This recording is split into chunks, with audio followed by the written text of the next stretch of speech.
Bener-bener kan emang kebiasaan emang orang tua.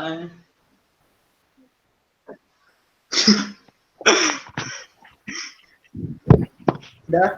Nah, subjek yang sudah kita pelajari ini ada 4 macam ya. Ada orang pribadi, warisan belum terbagi, badan, dan badan usaha tetap.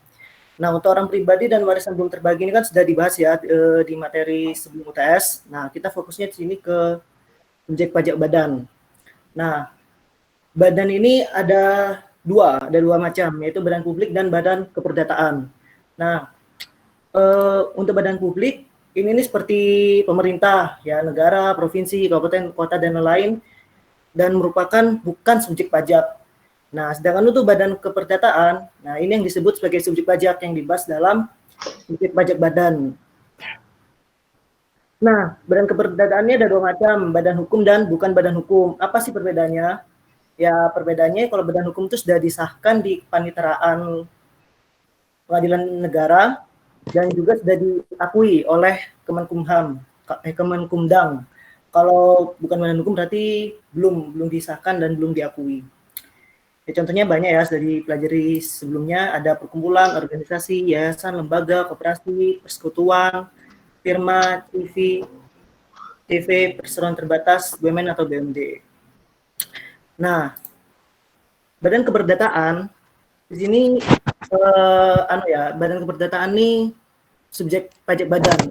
Jadi pengertian subjek pajak badan itu adalah bentuk usaha yang didirikan bersama seseorang atau lebih. Nah, khususnya di sini didirikan bersama seorang atau lebih.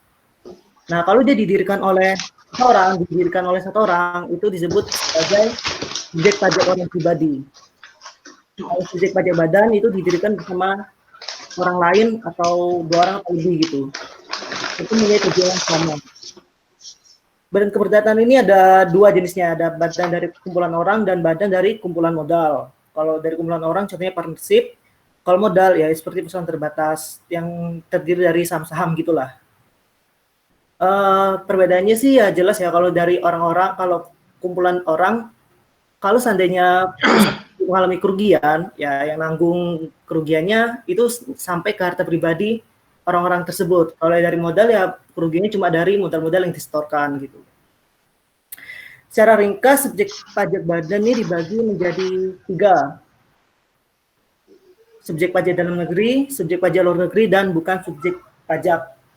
Nah, kalau subjek pajak dalam negeri, itu adalah badan yang didirikan di Indonesia berdasarkan asas pendirian atau kebangsaan.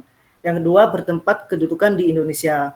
Bisa jelas ya, pokoknya kalau badan itu didirikan atau berada di Indonesia, nah itu berarti jelas dia termasuk subjek pajak dalam negeri. Lalu untuk subjek pajak luar negeri, itu tuh badannya nggak didirikan atau nggak ada di Indonesia. Nah, tapi kenapa sih dia disebut subjek pajak luar negeri? Nah, dia disebut subjek pajak luar negeri karena dia menjalankan usaha melalui badan usaha tetap di Indonesia. Atau dia juga memperoleh penghasilan dari Indonesia. Nah, kalau dia memperoleh penghasilan dari Indonesia ini nama sebutannya non BUT.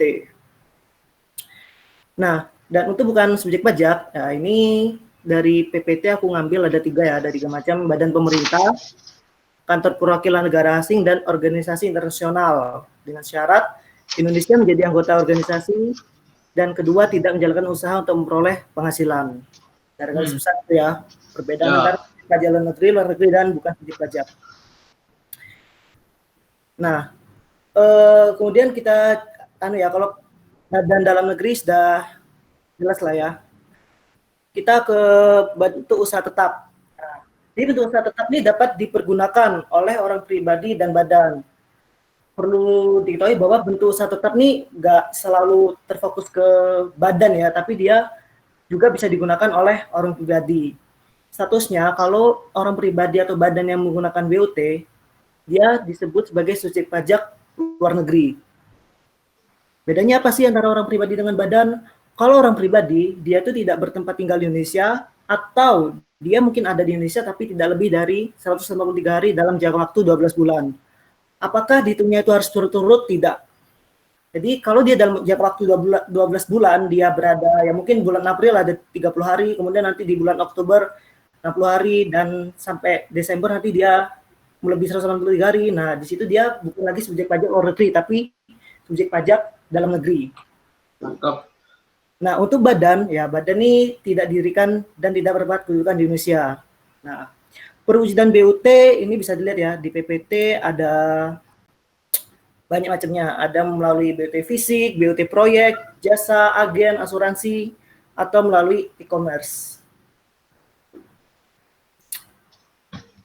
Nah, bagaimana sih menentukan SPLN itu BUT atau non BUT? Nah, kita perlu tahu elemen-elemen dasar BUT. Jadi, kita bisa tahu bahwa subjek pajak luar negeri itu memperoleh penghasilan melalui BUT, yaitu dengan mengidentifikasi elemen-elemen di dalamnya. Yang pertama, ada tempat usaha. Tempat usaha itu bersifat permanen. Maksudnya permanen ya berarti ibaratnya dia menjalankan usaha di Indonesia itu ada gedung, ada kantor, dan lain-lain gitu. Terus tempat usaha tersebut digunakan oleh subjek pajak luar negeri, baik pribadi atau badan. Ya kalau misalnya digunakan oleh subjek pajak dalam negeri ya dia bukan BUT tapi badan namanya. Dan tempat usaha tersebut digunakan untuk menjalankan usaha atau untuk melakukan kegiatan gitu. Ya, jadi kalau seandainya dia nggak ada tempat usaha, berarti dia jelas bukan BUT, tapi non BUT. Dan juga kalau dia memperoleh penghasilan dari pekerjaan, artinya dia bukan dari usaha, pekerjaannya itu dia dapat gaji atau upah atau franchise. Nah, itu berarti dia non BUT jatuhnya.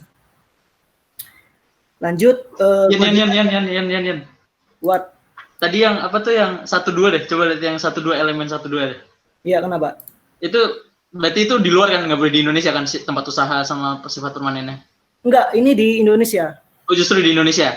Iya, jadi gini loh, berbedanya BUT dengan badan dalam negeri ya. Kalau BUT itu dia badannya didirikan di luar negeri, disahkannya di luar negeri. Namun dia itu punya satu tempat gitu loh. Jadi dia punya tempat di negara lain, tapi itu bukan badan tersendiri, tapi dia badan milik si BUT ini.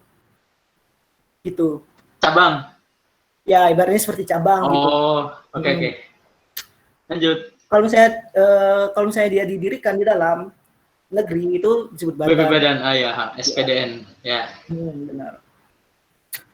Terus kewajiban pajak subjektif badan. Nah, jadi di sini subjek pajak badannya ada SPDN, SPLN, BUT, SPLN non BUT. Loh kok nggak ada, bukan subjek pajak ya? Dia kan bukan subjek pajak, ya buat apa ada gitu loh. Nah, SPDN saat timbulnya itu saat badan didirikan atau bertempat kedudukan di Indonesia. Nih, ini yang dibahas tadi ya. Jadi dia disebut sebagai badan kalau dia berkedudukan. Kalau dia cuma punya tempat usaha aja, tapi didirikannya bukan di Indonesia, berarti dia bukan SPDN. Berakhirnya ya berarti saat dibubarkan atau tidak lagi bertempat kedudukan di Indonesia. Ini badan ya, bukan orang pribadi. Kalau orang pribadi kan sebelumnya kita sudah pelajari subjek pajaknya timbul ketika orang tersebut lahir dan berakhir ketika orang tersebut telah meninggal. Kalau subjek pajak badan dia didirikan dan berakhir saat dibubarkan. Kalau BUT itu berarti saat berada di Indonesia dan berakhir saat tidak lagi berada di Indonesia. Sedangkan non BUT itu saat badan mempunyai hubungan ekonomis, artinya dia punya atau memperoleh penghasilan dari sumber-sumber Indonesia. Apa aja yang bisa diperoleh sumber-sumber tersebut? Banyak macamnya. Ada bisa memperoleh dividen, memperoleh franchise gitu. Atau dia juga bisa kayak menjual gitu. Yang lagi tren sekarang ini kan penjualan e-commerce gitu kan, penjualan yang kayak Spotify gitu, akun Spotify, Netflix. Nah, itu tuh dia kan nggak perlu bikin suatu usaha gitu loh, nggak perlu buat satu tempat. Nah, berarti dia non BUT. Ya, saat berakhirnya ya saat dia nggak menerima penghasilan lagi dari Indonesia.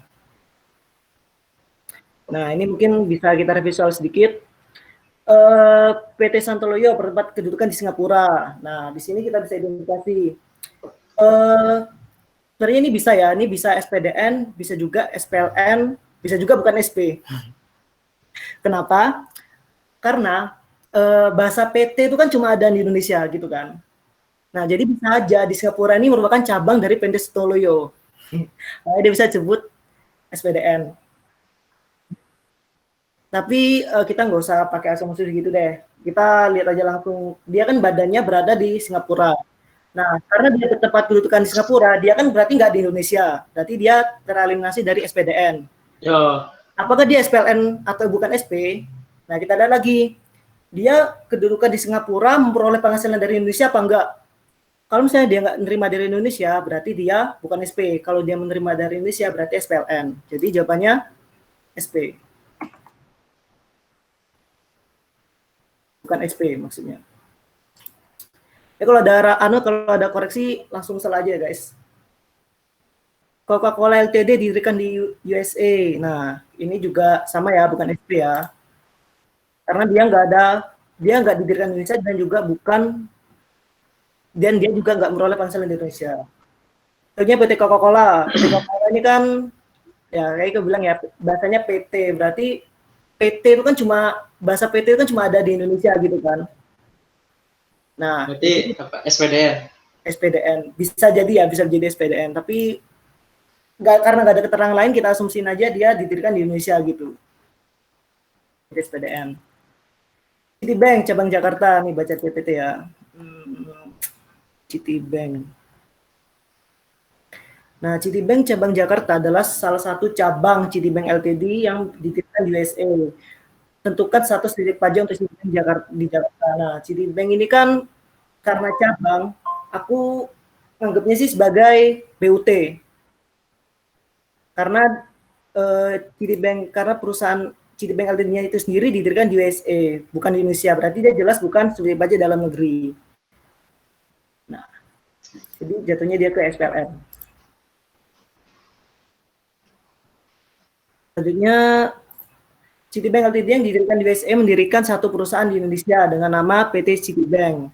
Saham PT Citibank dimiliki 100% oleh Citibank Ltd yang didirikan di USA. Tentukan satu subjek pajak PT Citibank. Nah, PT Citibank di Jakarta ini kan didirikannya di Indonesia, ya kan? Nah, karena didirikan di Indonesia berarti jelas dia termasuk subjek pajak dalam negeri. Oi.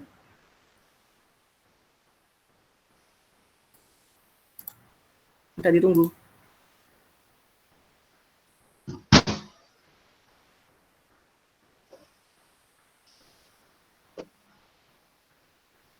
Kenapa?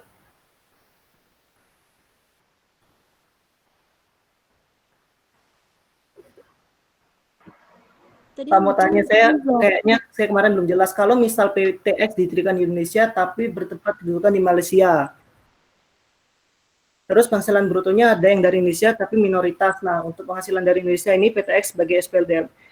PTX didirikan di Indonesia tapi bertempat kedudukan di Malaysia. Didirikan tapi tempat kedudukan di Malaysia. Hah? Itu gimana? Emang ada yang kemarin nih? Lu berdiri di Indonesia tapi posisinya berarti gini, bisa aja sih. Dia bisa jadi SPDN, bisa jadi SPLN. Nah, dia saat didirikan di Indonesia, dia jadi SPDN. Terus, kalau dia di Indonesia, terus dia pindahkan ke Malaysia. Misalnya dia pindah ke Malaysia dan dia tidak di Indonesia lebih dari 183 hari, nah berarti dia jadi SPLN Indonesia gitu. Terus nah kalau penghasilan brutonya dari Indonesia berarti dia ya jadi SPLN. Kalau dia nggak terima penghasilan bruto dari Indonesia lagi ya dia jadi bukan subjek pajak. Berarti kayak langkah pertama itu ngeliat posisinya dulu kan, dia ada di mana nih gitu kan? Iya. Baru habis itu penghasilannya. Iya. Oke. Saat didirikan dia jelas jadi SPDN. Nah, terus dia kan habis itu pindah ke Malaysia kan. Nah, pindah ke Malaysia ini kita lihat dia pindahnya itu dalam jangka waktu lebih dari 183 apa enggak? Kalau dia sudah lebih dari 183 dari Malaysia, dia auto jadi SPLN. Nah, habis itu kita lihat lagi, dia menerima penghasilan dari Indonesia apa enggak? Kalau misalnya dia masih nerima, ya dia tetap jadi SPLN. Kalau dia nggak nerima lagi, dia jadi bukan pajak. Lanjut ya. Selanjutnya yang MCD. MCD adalah restoran yang didirikan di USA, berarti dia subjek pajak luar negeri. Belum tentu sih, dia belum terima penghasilan Indonesia ya, jadi kita asumsikan nih bukan subjek pajak dulu. pada tahun 2000, MCD mengadakan perjanjian kerjasama dengan kerjasama teknik dengan PT Enak Tenan. Isi perjanjian kerjasama teknik tersebut antara lain menentukan bahwa PT Enak diizinkan oleh MCD untuk menjual makanan dengan merek MCD gitu. Berdasarkan perjanjian tersebut, PT Enak mendirikan gerai-gerai MCD di Indonesia dengan logo khas MCD. Tentukan status subjek pajak gerai-gerai MCD di Indonesia. Nah, di sini kan berarti ada dua subjek pajak badan. Yang pertama MCD dan kedua PT Enak Tenan. Dan yang ditanya di sini adalah status subjek pajak gerai-gerai MCD di Indonesia. Nah, gerai-gerai MCD di Indonesia kan miliknya si PT Enak Tenan, bukan milik si MCD. Benar nggak? Iya, betul. PT Enak Tenan nih kan, ini didirikan di Indonesia. Nah, betul. Indonesia, jadi dia subjek pajak dalam negeri. Nah, lalu untuk MCD-nya ini statusnya apa? Nah, MCD sebelumnya kalau dia nggak nerima penghasilan dari Indonesia, dia cuma sebagai bukan subjek pajak.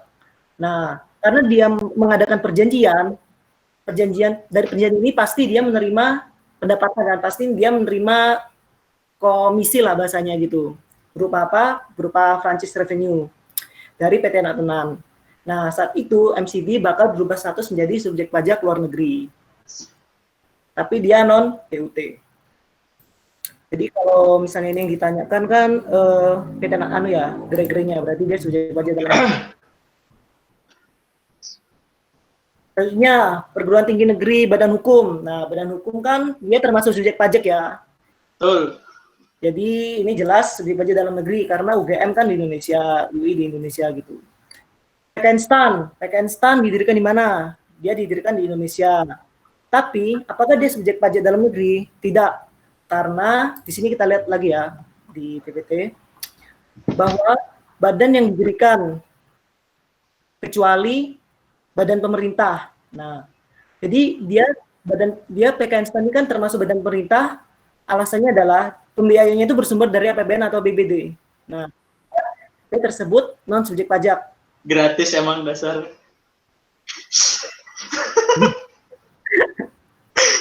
Nah, LPDP ini milik Kementerian Keuangan. Ya, pasti sumbernya dari APBN juga ya. Enggak, LPDP apa? Hah? LPDP apa?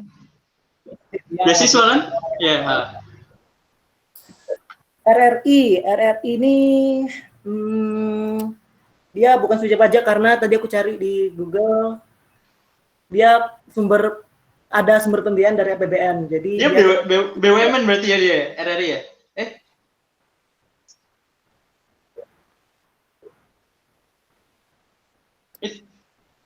Itu tetap bukan SP. Nggak tahu gue. Iya, bukan SP, RRI bukan SP.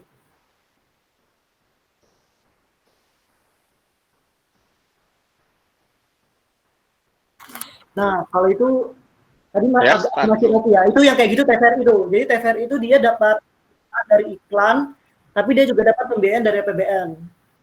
Nah, kalau yang dapat dari APBN, ini kan dijelasin dia,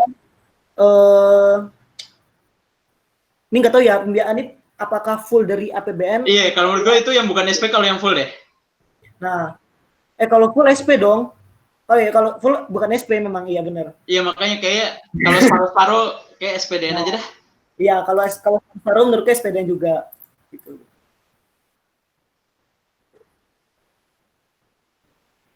Waduh.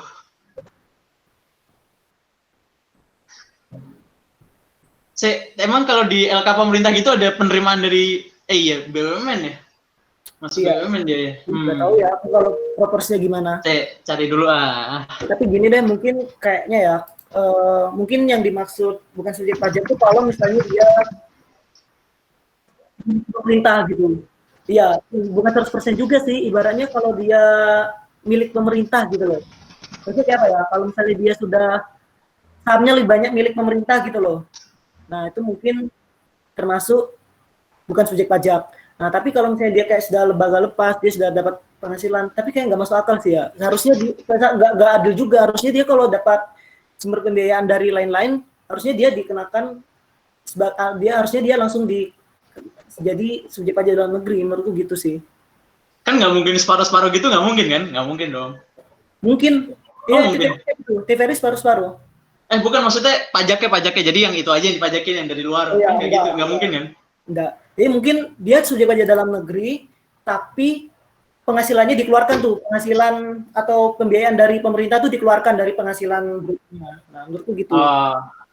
Dia otomatis yang di dalam negeri gitu. Itu ada komentar tuh Google Meet rame dah, coba lihat deh. TVRI dari PNBP aku pernah baca, guys. Iya. Iya, dia memang dari PNBP, cuma tadi aku cari-cari juga kan TVRI itu dia juga dapat penghasilan dari iklan, dari film dari ya kayak yang ikut sponsor-sponsor gitulah. Banyak juga. Gue ngejawab yang Ray deh. Iya, yang harus bikin gimmick Ray. Iklan-iklan itu kan. Oke. Bank Indonesia ini apa ya? Aku belum nyari ya. Bank Indonesia ini nggak sih, apa namanya, kan ada surplus Bank Indonesia kan, jadi itu SP nggak sih? SP ya dia? Iya, soalnya di pasal 4 ayat 1 tuh di terakhir-terakhir ada surplus BI gitu kan. Oh ya sudah, tadi SP ya. Semoga. Kata Dedeng, tadi kan Dedeng dulu yang ngomong kan. Yes. Mungkin cukup ya buat subjek pajak. Selanjutnya kita langsung ke objek pajak. Objek pajak ini sebenarnya kayak ngulang materi UTS ya, karena kita... Bentar. Ada masalah, guys. Jadi kan Riza kan yang punya ini kan. Terus anak-anak yang masuk itu harus di ACC sama Riza kan. Tapi di Riza itu udah nggak keluar gitu loh, yang request-nya tuh nggak keluar. Kita ganti room ya. Pindah host aja bisa nggak? Pindah host bisa sih? Nah itu nggak bisa. Google nggak bisa. Kalau stand tuh uang pendaftarannya dipakai buat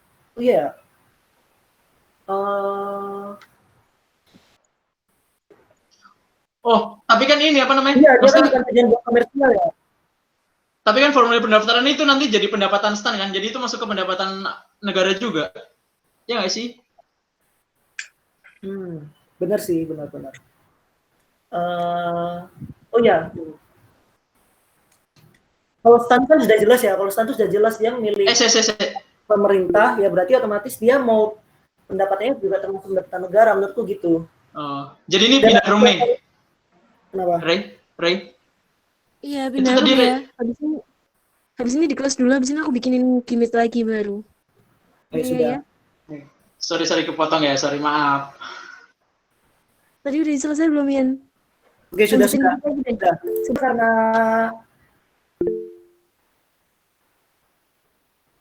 tujuan didirikannya sama tujuan mencari penghasilannya sudah berdasarkan perundang-undangan, ya jadi dia termasuk bukan subjek pajak gitu sih.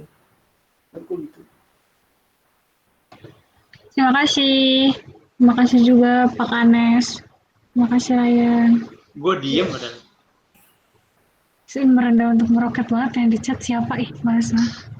Oke, dadah. Assalamualaikum. Dan guys. Jadi lanjut kah?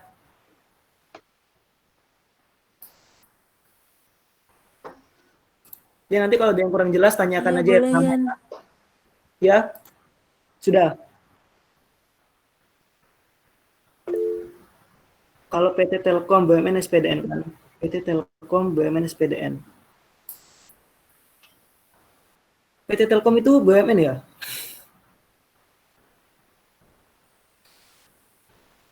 Iya. Pertamina, BNI, Mandiri itu juga BUMN nggak sih?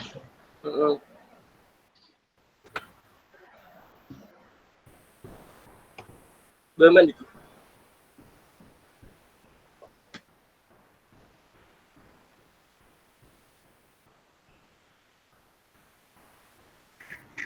Tapi itu tadi gue nemu di net contoh badan yang dikecualikan tersebut BUMN atau BUMD.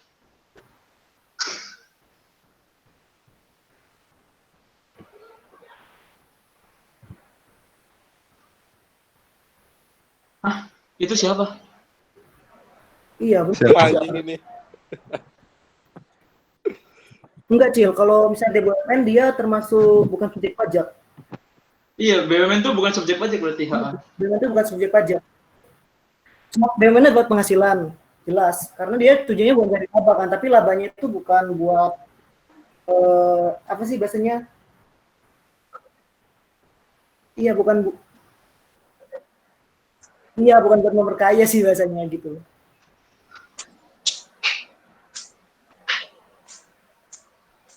Jelas.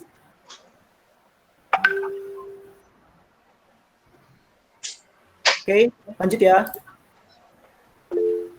Berarti PPT-nya yang salah. Waduh. Aduh. Waduh, tar dulu sebentar. Waduh.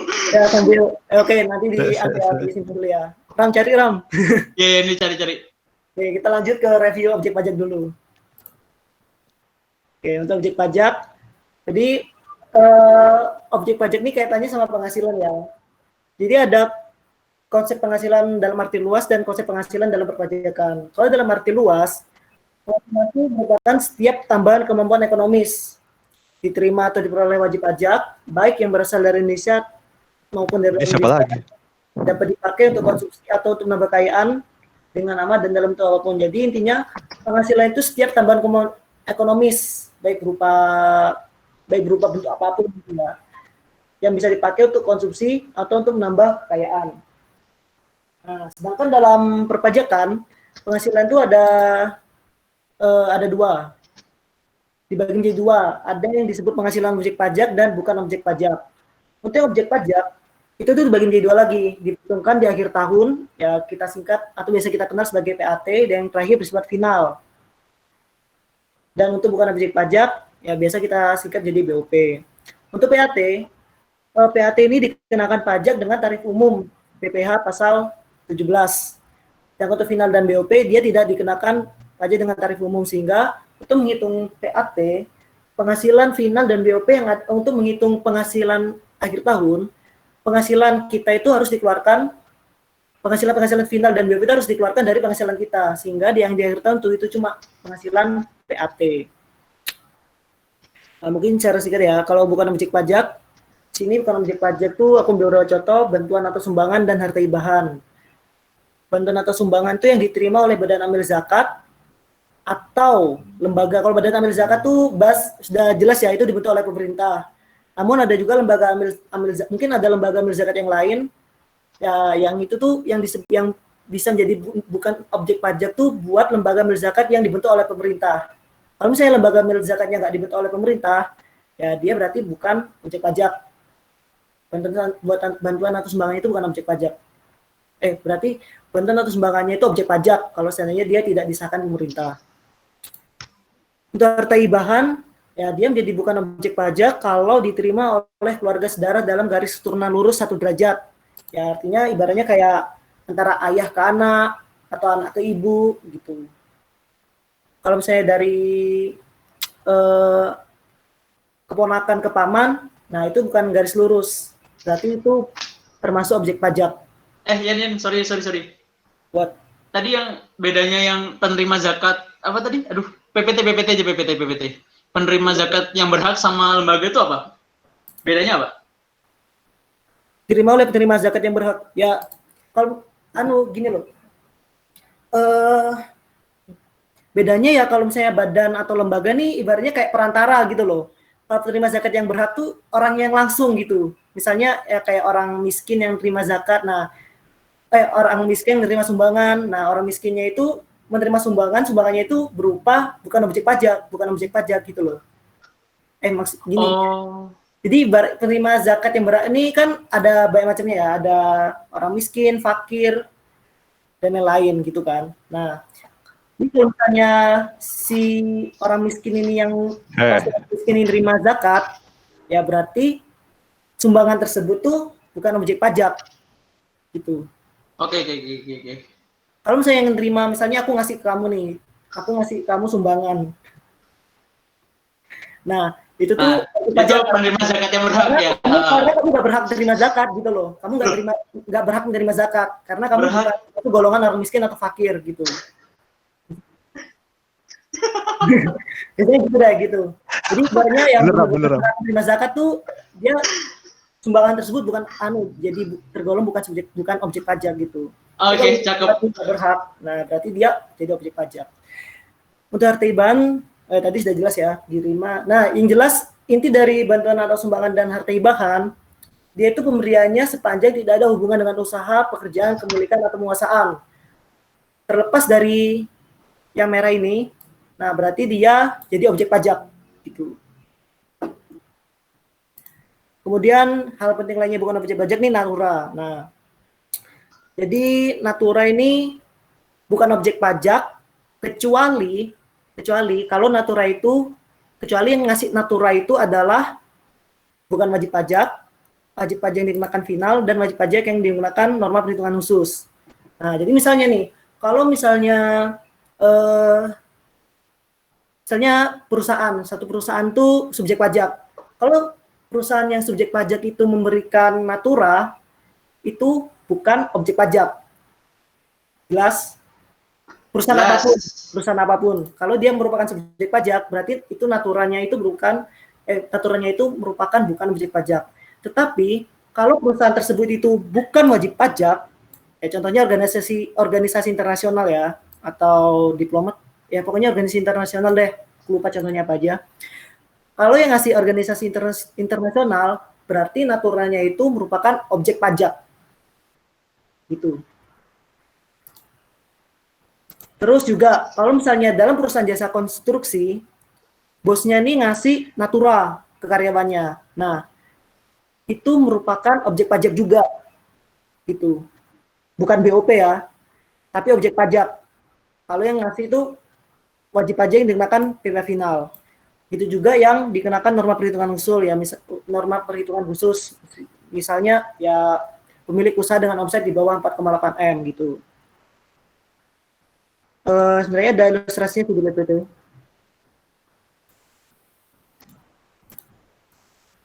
Ada. Bentar.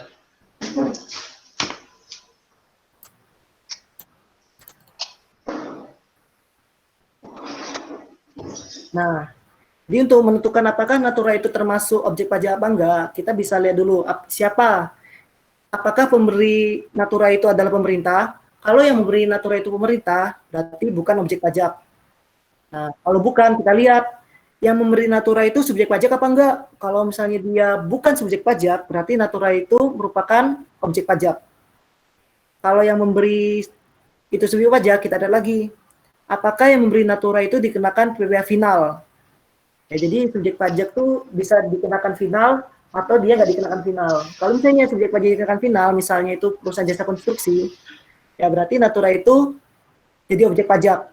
Tapi kalau yang memberi itu tidak dikenakan final, berarti naturanya bukan objek pajak. Jadi dapat disimpulkan, kalau natura dari pemerintah dan natura dari perusahaan subjek pajak, maka itu merupakan bukan objek pajak.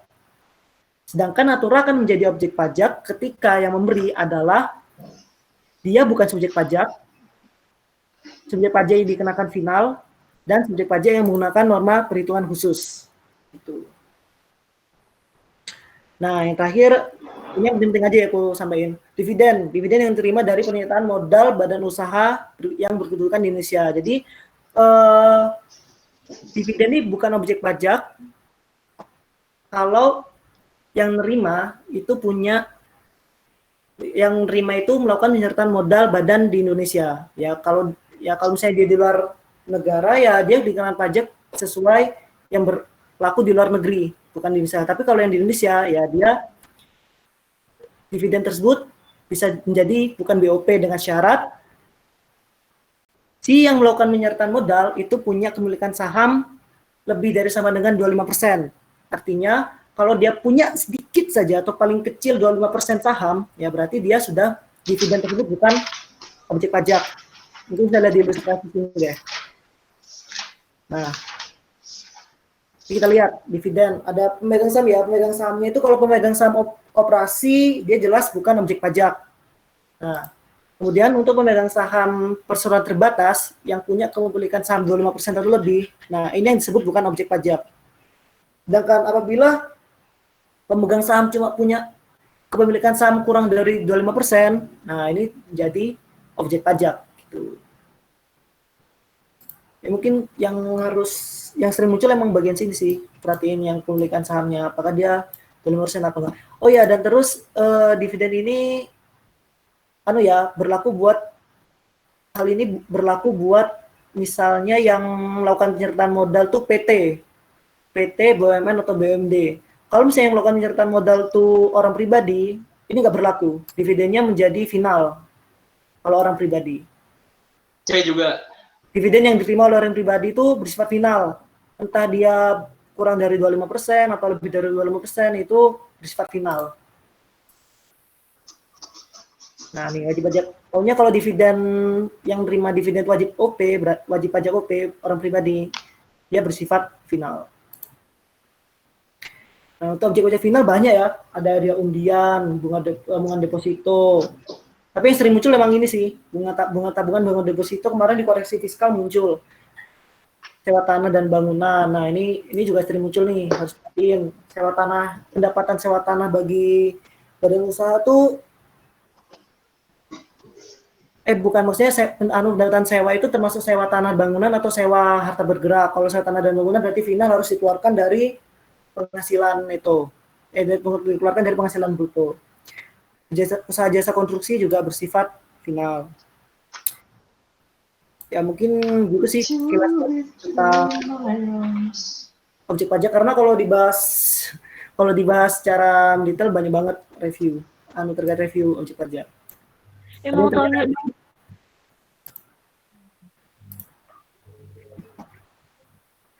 banyak banget. Oke, mungkin lanjut dulu ya. Ini terakhir kita terkait koreksi fiskal. Jadi koreksi fiskal ini aku mungkin karena aku belum sempet buat ilustrasinya, aku mungkin ngasih konsep dasarnya koreksi fiskal. Jadi koreksi fiskal ini konsepnya itu ada dua macam ya, ada koreksi fiskal positif dan koreksi fiskal negatif. Koreksi fiskal positif itu tuh koreksi yang menambah laba komersil, mengurangi biaya. Jadi, karena laba komersil ditambah dan biayanya dikurangi, pajak menjadi lebih besar. Dengan koreksi fiskal negatif, itu tuh tujuannya untuk mengurangi laba komersil, menambah biaya, yang menyebabkan pajak menjadi lebih kecil. Jadi kalau misalnya kalau koreksi fiskal positif, kalau labanya ditambah, berarti otomatis pendapatan kita bertambah kan? Pendapatan bertambah, pajak kita juga ikut bertambah. Biaya kita berkurang, pajak juga menjadi lebih besar. Nah, kalau negatif, kita tuh mengurangi laba komersil. Kalau pendapatan kita berkurang, ya penghasilan yang dipajak itu menjadi lebih kecil gitu. Terus kalau biayanya bertambah, penghasilan jadi lebih kecil, ya pajaknya jadi ikut menjadi lebih kecil. Ilustrasinya gini ya. Laba rugi komersil, peredaran brutonya 1 miliar, biayanya 500 juta. Dari sini penghasilan netonya kita dapat 500 juta. Nah, PPH dari penghasilan neto di laba komersil, ini karena dia di bawah 4,8 M, 12,5% ya, 62 juta 500. Nah, kalau kita melakukan koreksi fiskal, ini koreksi fiskal positif ya, jadi dua-duanya positif. Koreksi fiskal positif untuk peredaran bruto, berarti kita menambah laba komersil. Berarti untuk penjualan, pokoknya setiap penambahan pendapatan itu menjadi positif ya. Nah, dikoreksi peredaran brutonya menambah laba komersil berarti positif.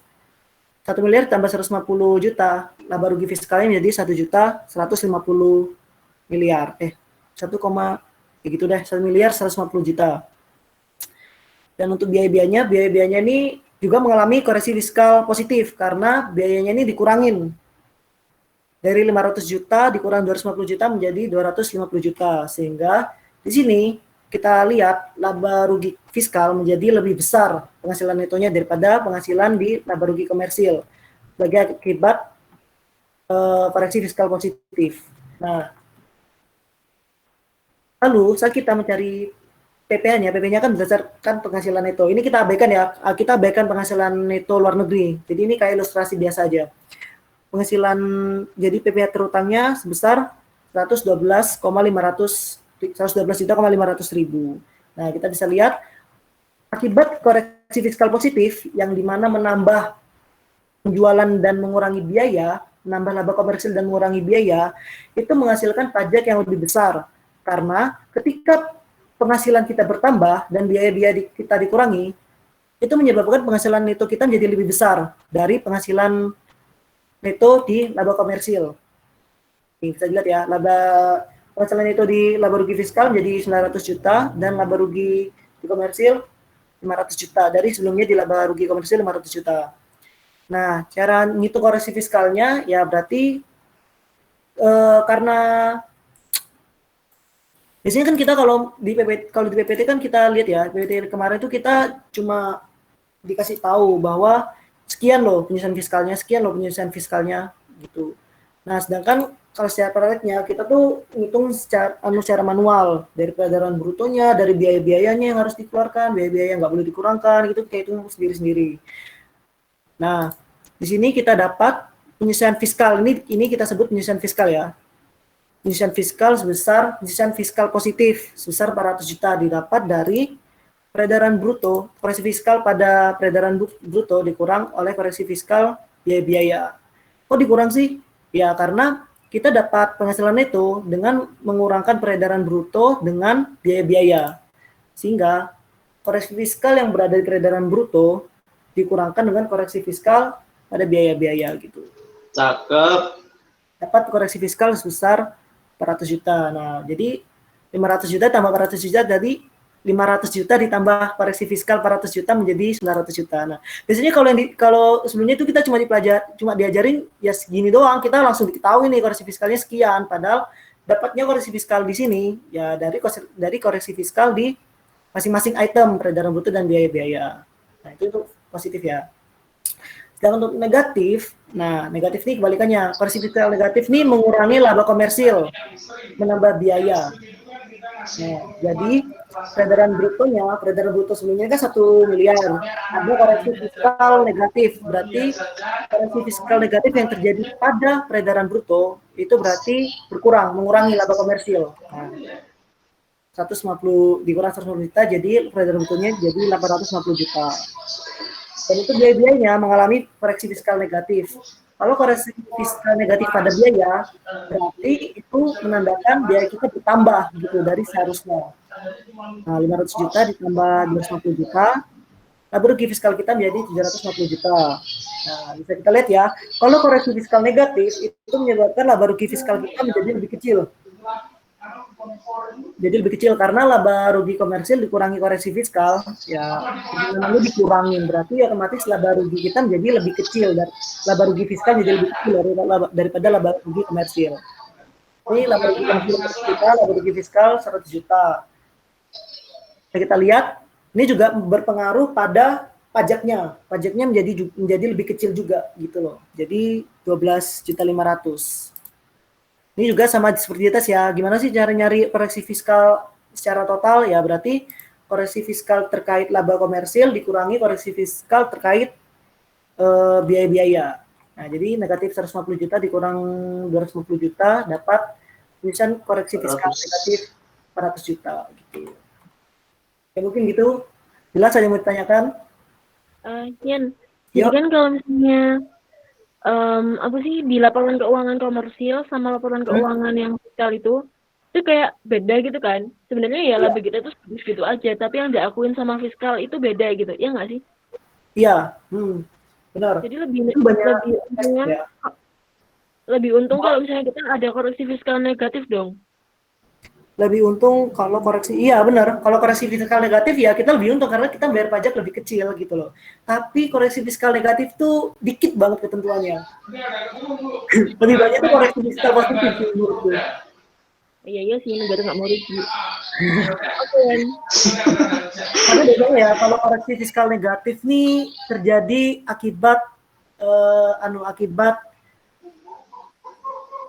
apa ya? Pokoknya dikit banget koreksi fiskal negatif nih, lebih banyak koreksi fiskal positif. Emang ada nggak sih? Mungkin ya kalau misalnya kenapa kita kenapa laba komersil kita berkurang? Ya mungkin laba komersil kita di sini meliputi PPh final dan PPh Maksudnya kenapa sih laba rugi komersil kita tuh menjadi kenapa peredaran bruto kita tuh dilakukan koreksi fiskal? Ya mungkin di peredaran bruto ini masih termasuk penghasilan final dan penghasilan bukan objek pajak sehingga harus dikurangkan gitu. Itu yang mungkin ya, atau mungkin bisa juga terjadi kesalahan pencatatan gitu. kalau di peredaran bruto.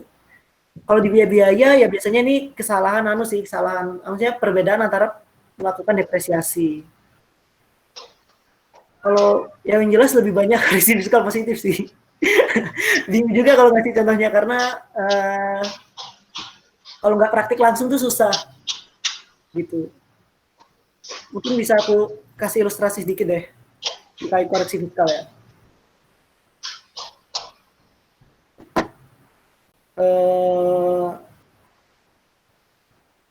Buat Anda-Anda koreksi fiskal negatif tuh biasanya terjadi saat penyusutan gitu loh. Ini positif negatif. Nah nih terjadi ketika beban penyusutan kita itu lebih kecil dari penyusutan kita tuh lebih kecil dari beban penyusutan yang seharusnya secara fiskal. Nah di sini bakal menjadi koreksi fiskal negatif. Ini penyusutan kita, beban penyusutan yang kita laporkan secara komersil ini beban penyusutan secara fiskal. Nah, karena penyusutan fiskal lebih gede, nah otomatis terjadi koreksi fiskal negatif bagi beban, sehingga beban kita harus ditambah sebesar 1950 menjadi 48750 gitu. Ini banyak case ya, kalau ini mungkin nanti bisa Rama jelasin.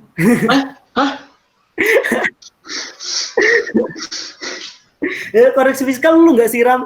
Iya. Ya, mungkin gitu. Jelas nggak, teman-teman?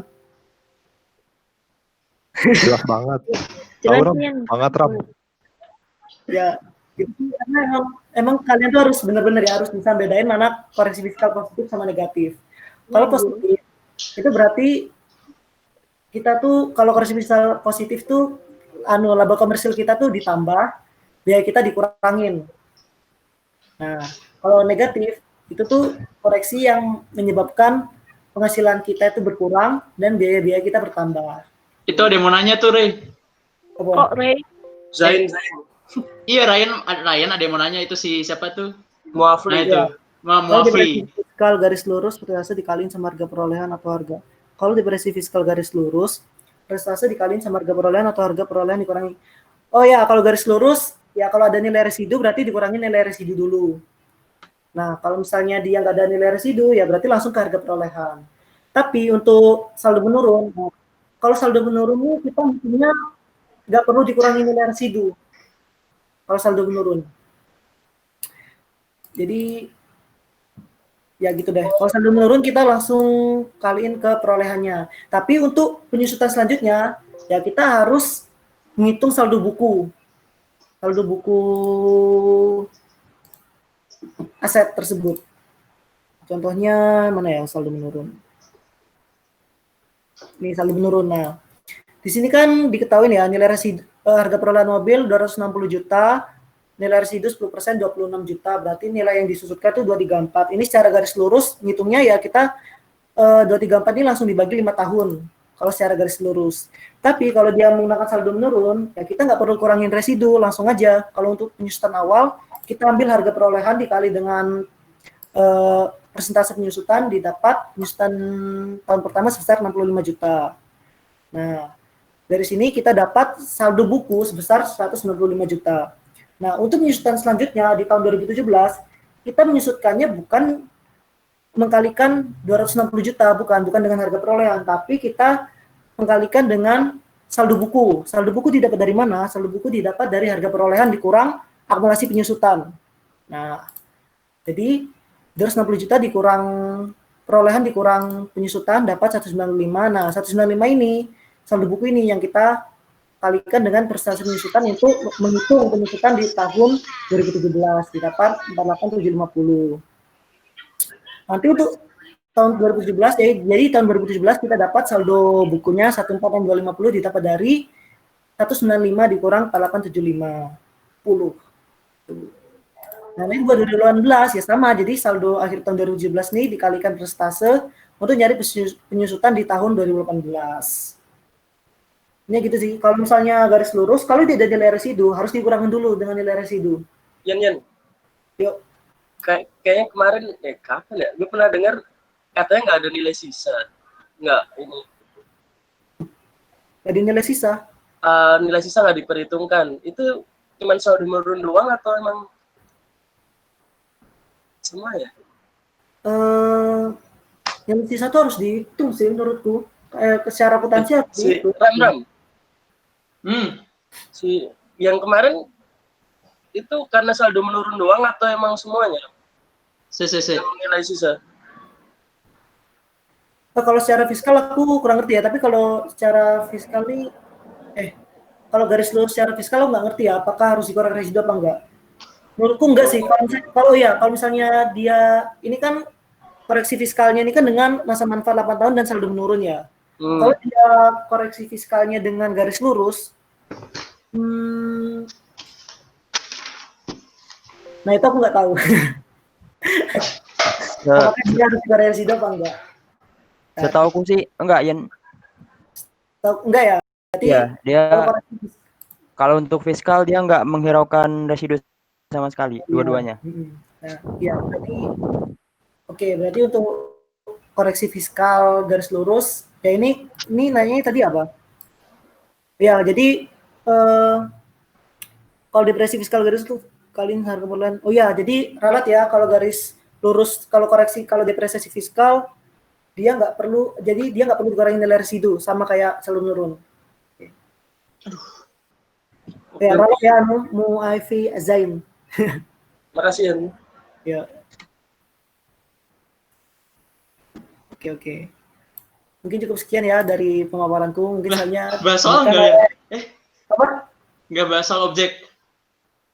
Ya. Kan bukan lu, Ram. Oh, ya udah deh. Oh, kode itu.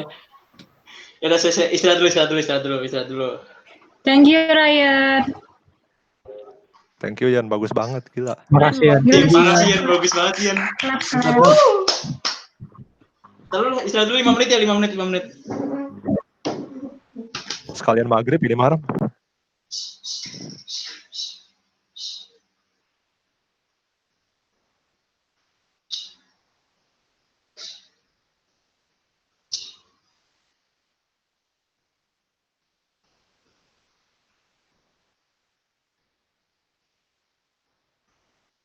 Krik. Apa Ki? Unmute doang. Ngetik nggak jadi kan? Kalau diketik misalnya unmute nggak jadi. Typing doang ya. Udah, Ram. Udah sumpah, mau langsung set dah. Aduh, udah azan, Ram. Ntar. Sabar.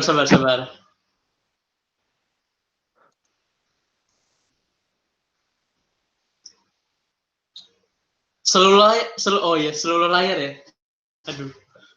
Aduh, ada apa, Ram? Gak apa-apa, bentar ya. Tab-nya di close dulu, tab-nya. Oh iya, siap. Maaf. Jangan lupa dimatiin notifikasinya. Oh iya, maaf. Ram, VPN tutup dulu, Ram. Udah tutup. Oke.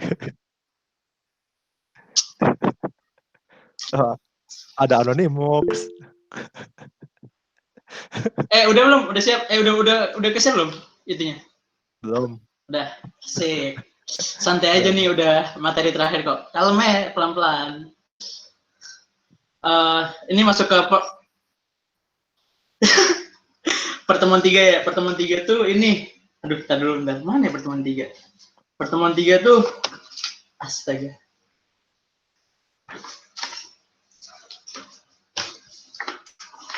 Pertemuan 3 tuh ini kan, pokoknya intinya dia bahas kompensasi. Nah, tapi kalau misal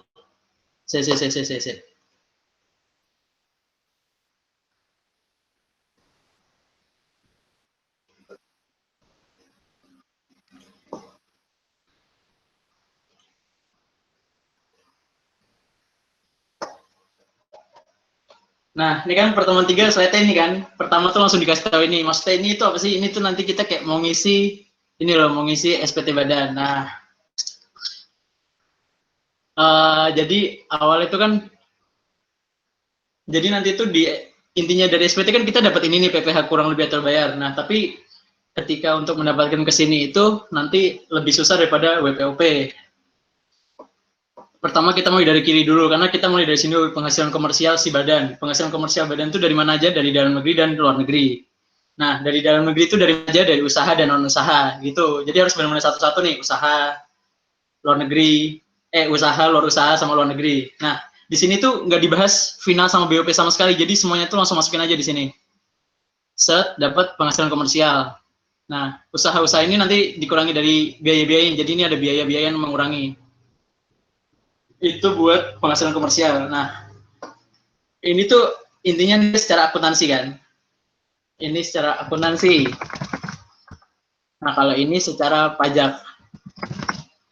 Nah, dari penghasilan akuntansi ini kita harus ubah ke penghasilan secara pajak. Kenapa harus diubah? Karena ada beberapa yang nggak masuk, ada beberapa yang di akuntansi masuk, di pajak nggak. Terus ada beberapa syarat-syarat tertentu nih kayak fasilitas pajakan ini. Nah, dari pengubahan ini tuh tadi disebutin sama Ryan kan udah kan koreksi fiskal, itu intinya final BOP sama fasilitas. Intinya ngeluarin ini dari semua usaha ini, semua penghasilan ini. Nah nih, penghasilan penyesuaian laba komersil dengan ketentuan perpajakan. Nah, sifatnya koreksi ini ada dua, permanen sama temporer. Permanen ini apa? Permanen itu ini yang tadi apa namanya? Misalkan di akuntansi penghasilan tapi di pajak bukan penghasilan. Atau yang di akuntansi penghasilan di pajak final. Contohnya apa? Kayak contohnya sewa alat sewa gedung bangunan itu kan di akuntansi penghasilan, tapi di pajak final tuh masuk situ. Atau yang beban juga di akuntansi beban, di pajak non beban. Ini berlaku juga sebaliknya, kalau di akuntansi bukan penghasilan, di sini penghasilan tuh masuk juga. Nah terus kalau yang secara temporer itu perbedaan metode. Contohnya tadi kayak yang udah disebutin tadi apa namanya? Depresiasi, kan ada dua kan, terus ada juga nanti amortisasi, terus depresiasi, amortisasi, ya gitu-gitulah, depresiasi, amortisasi lah. Nah setelah koreksi-koreksi gitu nanti dapat penghasilan fiskal. Ini tuh PH neto ya, PH neto.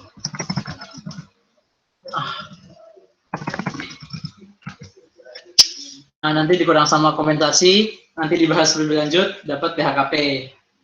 Habis itu dapat PPH dari PHKP nanti dikali sama tarif, dapat PPH terutang.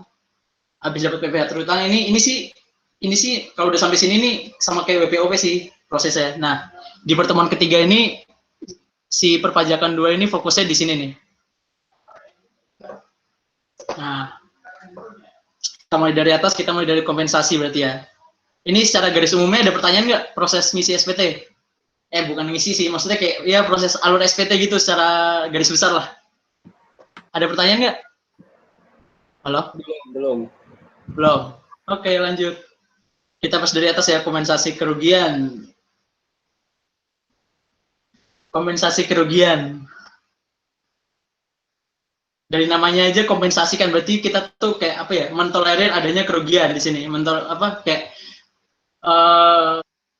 Menutupi adanya nilai negatif di laporan keuangan kita. Nah, kompensasi ini bisa dilakukan secara dua. Vertikal itu garis lurus kan ke atas bawah itu. Kalau horizontal nyamping kiri kanan. Dari yang vertikal dulu. Kalau yang vertikal ini ada beberapa pembagiannya. Oh.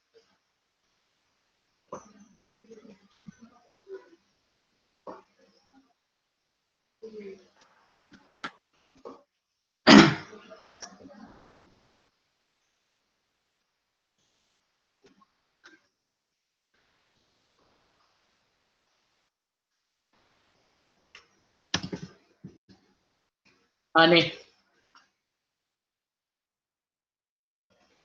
Nah, tadi kan kompensasi vertikal. Nah, kompensasi vertikal ini ada beberapa kelompok. Ada yang 0 sampai ada yang 0 sampai 5 tahun, ada yang 0 sampai 10 tahun, ada yang 0 sampai 8 tahun. Woi, diem dong.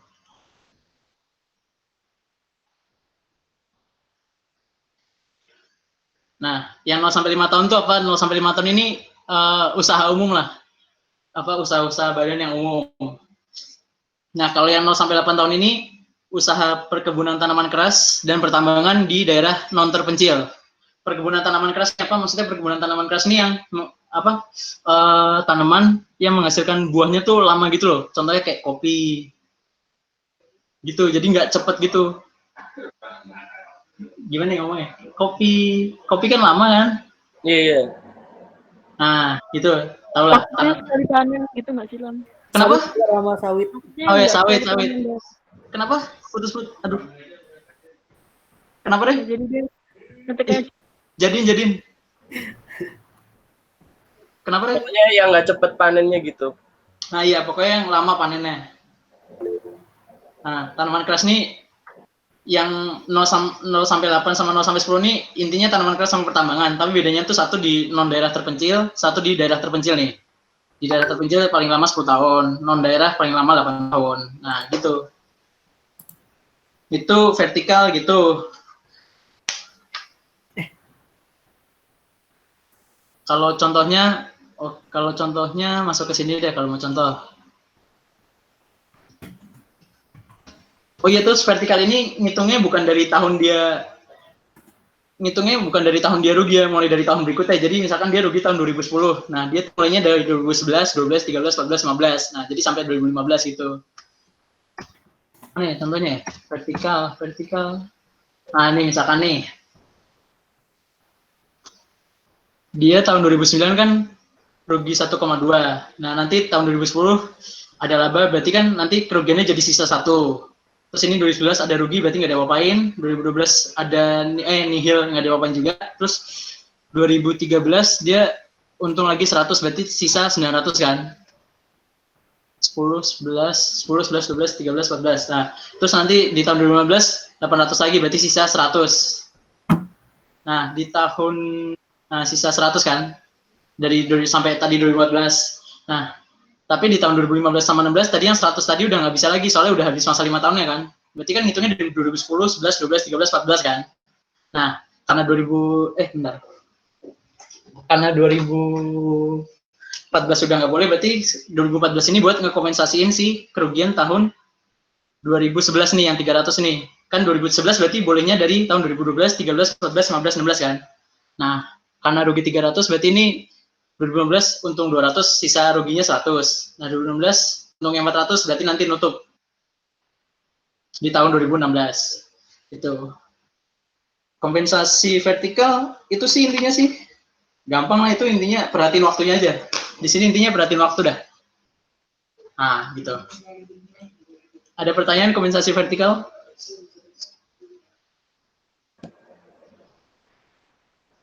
Tes. Oh, Ram. Hah? Tanya. Hah? Mastiin. Kalau misal dia kan tahun 2009 kan bisanya 10, 11, 12, 13, 14. Terus kita ada rugi di tahun 10, di antara ruginya 2009, berarti itu nggak boleh ditambahin. Bisanya ke setelah itu. Oh, nggak boleh. Ini FIFO, dia modelnya FIFO, jangan digabung. Oh, gitu. Berarti misal ada rugi tahun 2010, dia bisanya dikompensasiin tahun 2015. Oh, kalau rugi 2010 tetap mulainya 2011. Cuman kan dia masih ada utang sebelumnya yang belum lunas. Jadi selesaiin rugi yang sebelumnya dulu, baru dia boleh dimulai penyelesaiannya. Oh, gitu. Ya. Ngerti. Sip, makasih. Nih, misalkan nih tadi di sini kan, misalkan ini yang 2013 laba fiskalnya tadi ini sisa berapa sih? 1,1 ya? 1 juta. Di sini laba fiskalnya misalkan 1 juta nih. Nah, berarti kan udah habis si rugi tahun 2009. Nah, di tahun 2014 ini laba fiskalnya boleh buat nutup si 2011 ini, gitu. Boleh kok. Yang penting habisin yang duluan dulu. Oke.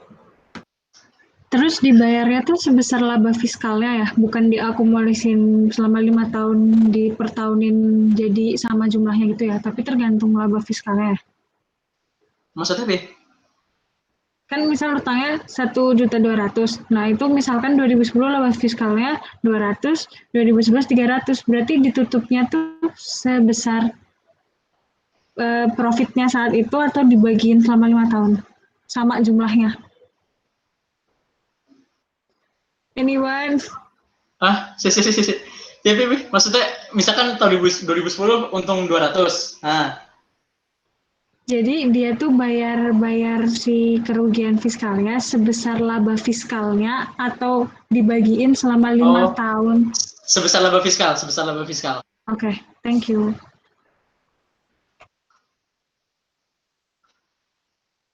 Vertikal ada pertanyaan lagi nggak?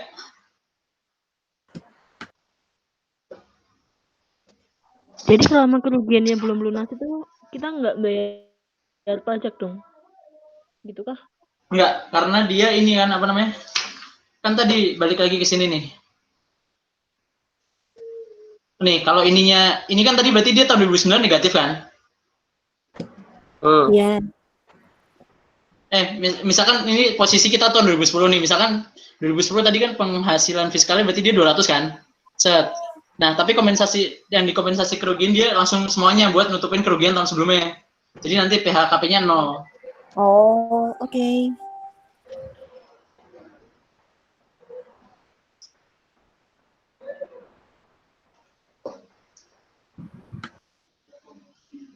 Lanjut ke horizontal. Lanjut. Nah, horizontal nih, kalau tadi kan garis lurus atas ke bawah itu maksudnya kita ngeliat dari tahun-tahun sebelumnya sama tahun-tahun mendatang kan. Kalau horizontal ini yang sejajar.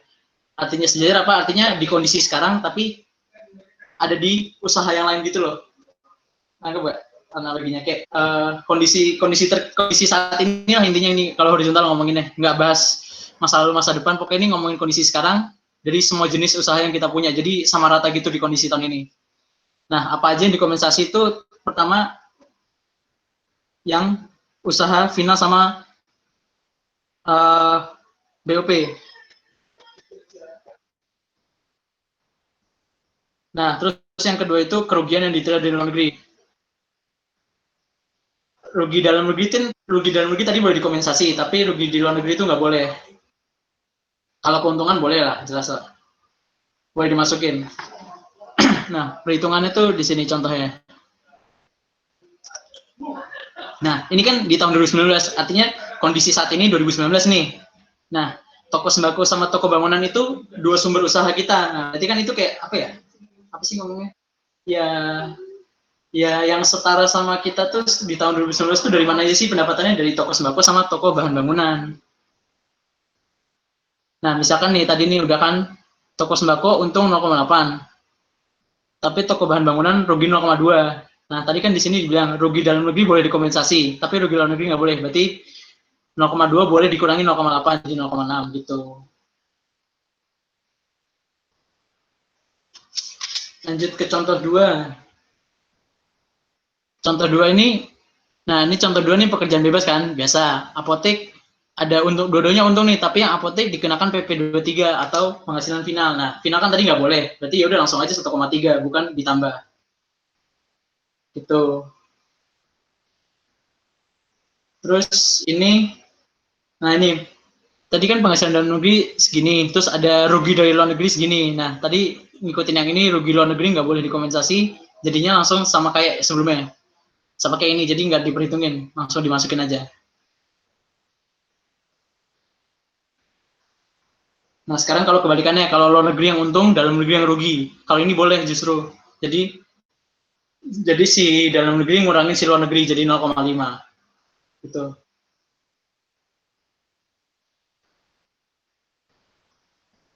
Udah tarif.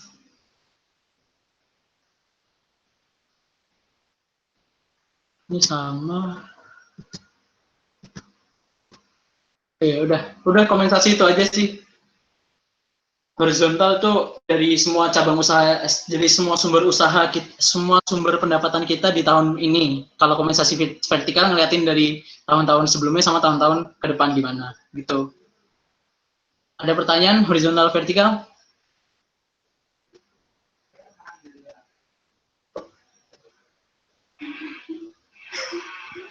Mau nanya dong? Iya.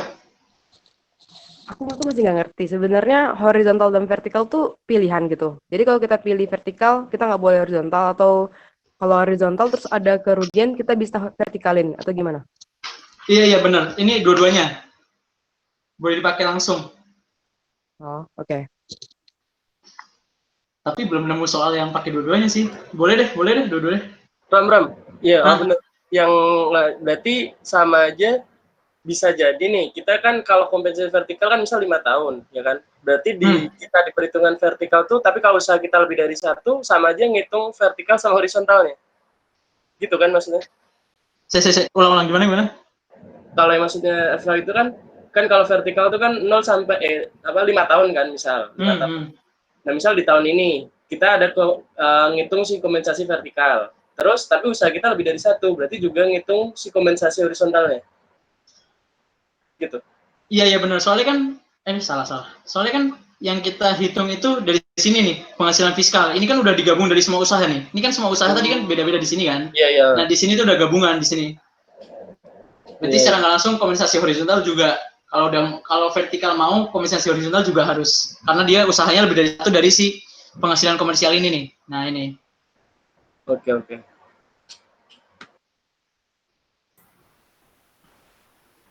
Nambahin dong, Ram. Oh iya. Sok.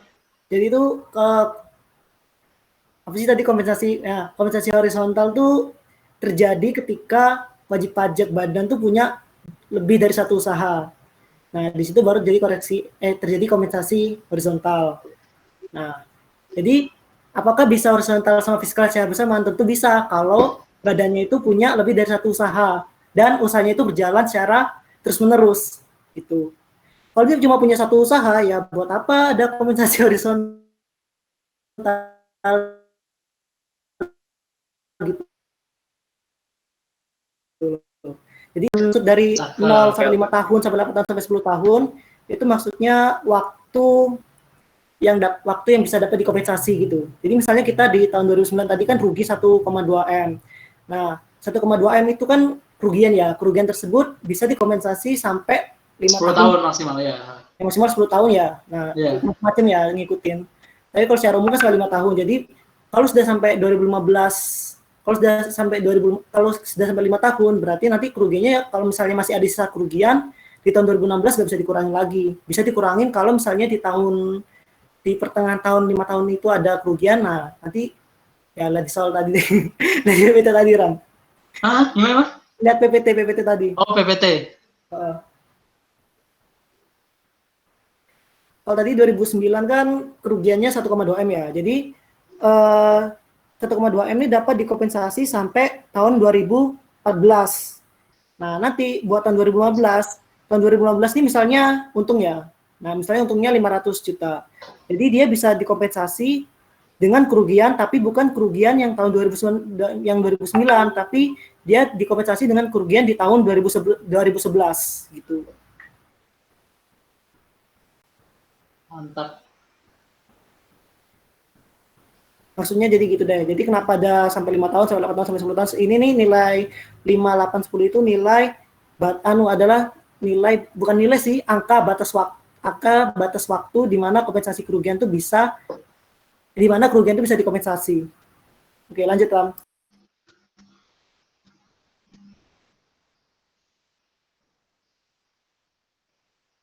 Ini yang tadi udah deh jadi. Oke. Kompensasi aman lah ya. Gampang lah kompensasi, semoga lah. Nah, tadi kan balik lagi ke sini.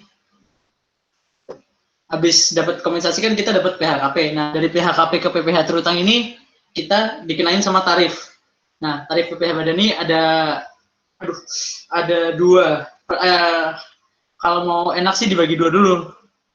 Ngebandingin yang pertama, yang peredaran brutonya lebih dari 50 sama peredaran brutonya kurang dari sama dengan 50. Peredaran bruto itu nih apa sih nih di bawah nih?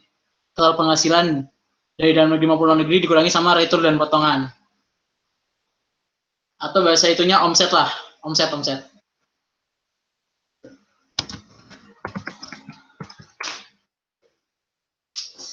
Nah, buat peredaran bruto atau omset yang lebih dari 50 miliar itu ada 2 tarif.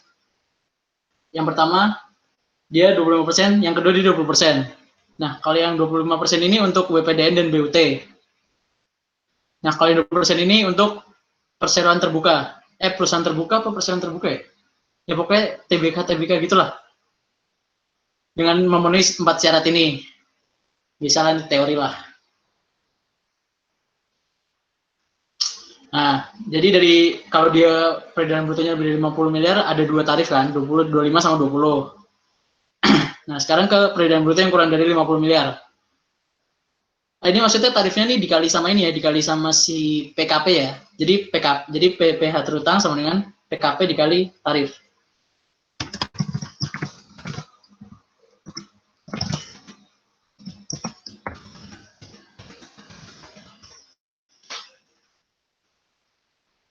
Nah, ini yang lebih dari 50 miliar udah. Nah, sekarang dibagi sama yang sekarang ke kelompok yang kurang dari 50 miliar. Nah, kalau kurang dari 50 miliar ini khusus untuk BPDN aja, BUT nggak boleh.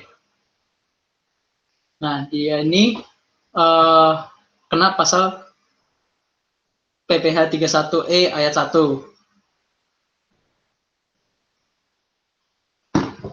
Nah, PPH 31E ayat 1 ini ada beberapa dibagi sama cara ngitung tarifnya ini dibagi sama beberapa golongan lagi. Kan dia kurang dari sama dengan 50 kan. Nah, dia dibagi ke 3 golongan. Yang pertama kalau dia kurang dari 4,8 miliar, 2 golongan, sorry. Yang pertama dia kurang dari 4,8 miliar, yang kedua di antara 50 sampai di antara 4,8 sampai 50 miliar. Kalau yang di bawah 4,8 itu langsung aja tarifnya itu 12,5. Jadi nanti PPH terutangnya 12,5 kali PKP. Nah, kalau yang di antara 4,8 sampai 50 ini ada dua.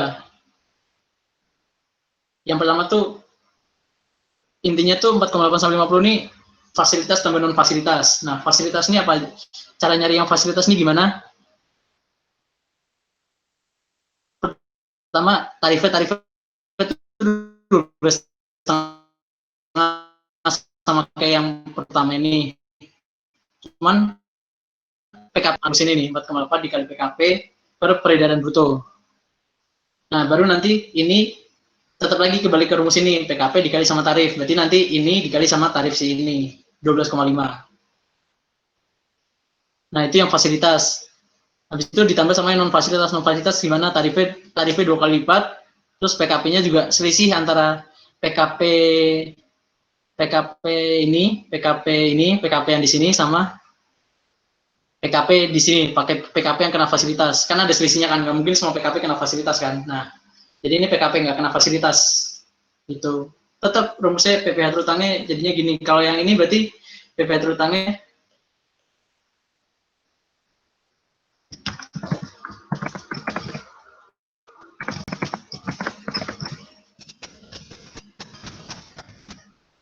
nah, gitulah.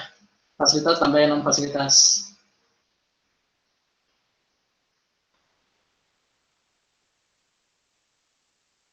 Nah, sekarang kita coba langsung ke soal sih enaknya nih. Ini udah pernah.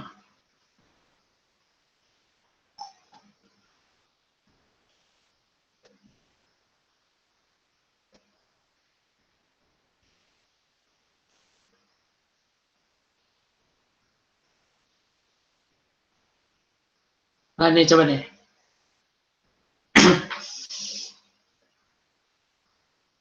Peredaran bruto tahun ini 4,5 M.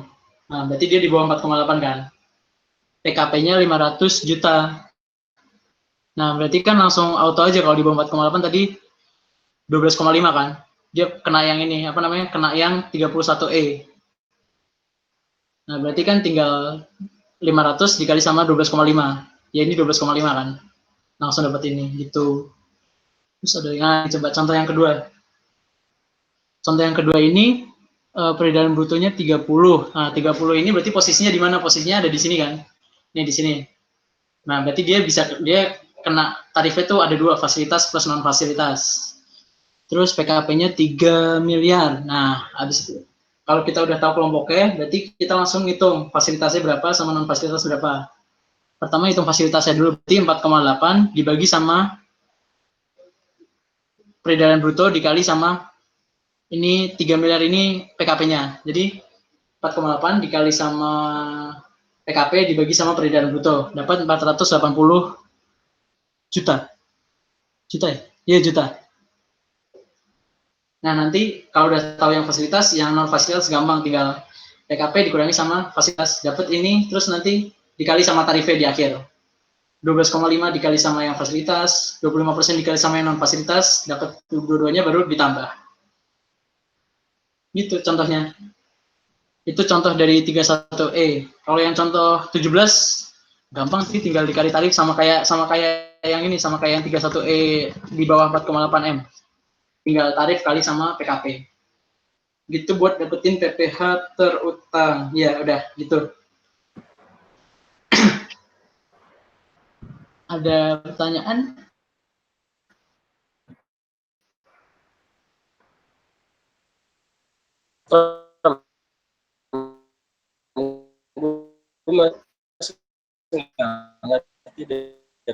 Yang mana? Yang ini yang fasilitas non fasilitas. Gimana sih? Hitungnya itu mulai dari fasilitas dulu. Ini misalkan pakai contoh soal aja deh. Nah.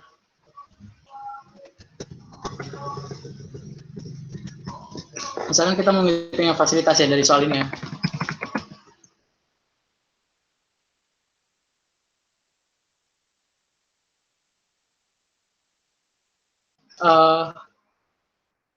PKP soal berapa? PKP soal 3 miliar.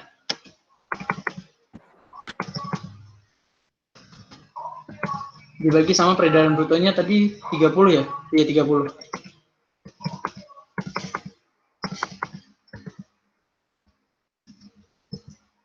Nah kan dapat nih 480 juta.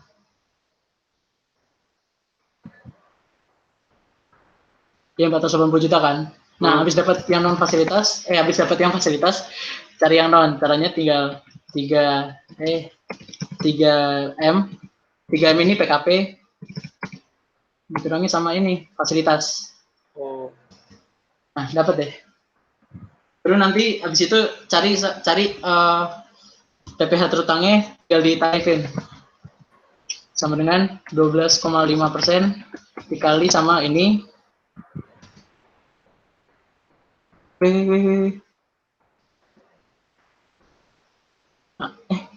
Salah.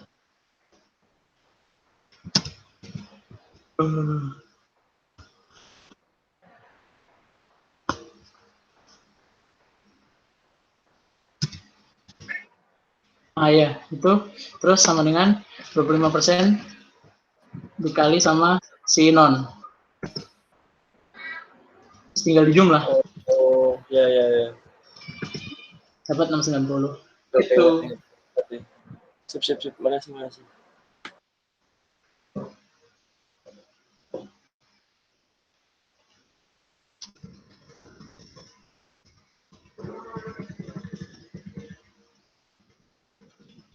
Ada lagi yang mau nanya soal PPh terutang? Soalnya apa lagi? Ntar deh soal PPh terutang.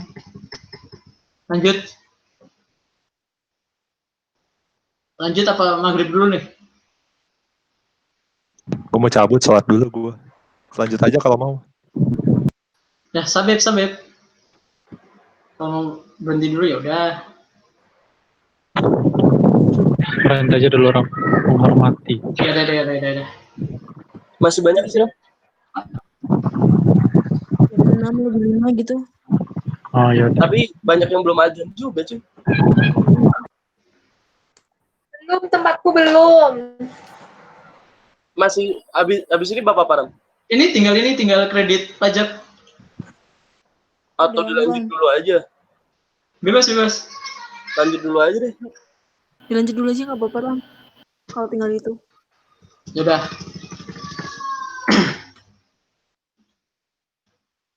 Tadi kan ngitung kompensasi udah, terus PPh terutang udah. Nah sekarang kita turun ke bawahnya kredit pajak. Ini pertemuan ketiga tuh sampai situ aja kredit pajak.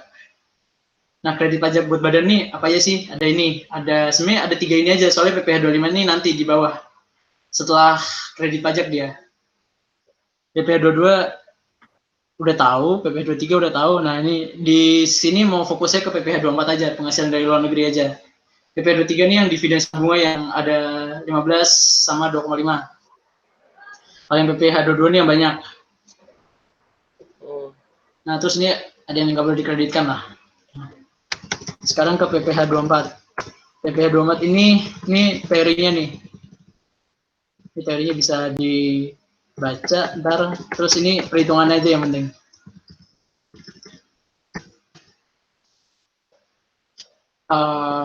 Kemarin berarti di mana?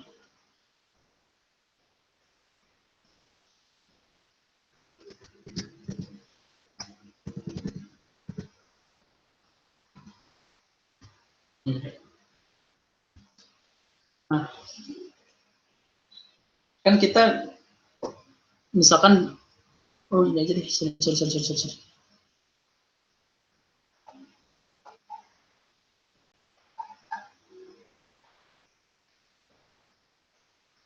Nah, kita kan tadi udah punya PKP dari hasil kompensasi. Nah, terus misalkan kita punya penghasilan dari luar negeri, kita udah dipotong PPh di sana. Nah, kita lihat dulu nih, si penghasilan luar negeri kita dibanding sama PKP kita tuh lebih gede atau lebih kecil. Kalau dia lebih gede nih, langsung aja otomatis